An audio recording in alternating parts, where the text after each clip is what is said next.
Wala pa ring puknat sa pag-iensayo si pambansang kamao Manny Pacquiao.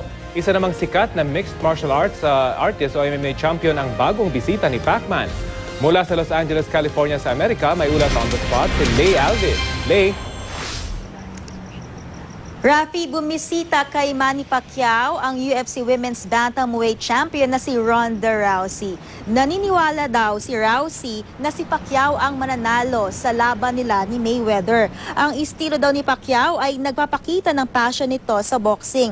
Si Rousey ay isa sa mga sikat na mixed martial artist ngayon sa Amerika. Siya din ang kauna-unahang Amerikanang nanalo ng Olympic medal sa judo sa Summer Olympics noong 2008. Samantala 3 linggo bago ang laban nila ni Mayweather, handang-handa na raw ang pambansang kamao. Masigla ito kanina sa kanyang morning run at exercise sa Griffith Park. Tumakbo ito sa bundok at sinagawa ang core training routine niya.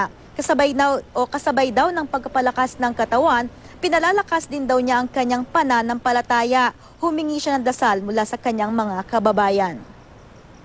At yan muna ang pinagkasariwang balita mula rito sa Los Angeles, California. Balik sa iyo, Rafi. Maraming salamat, Lay Alvis.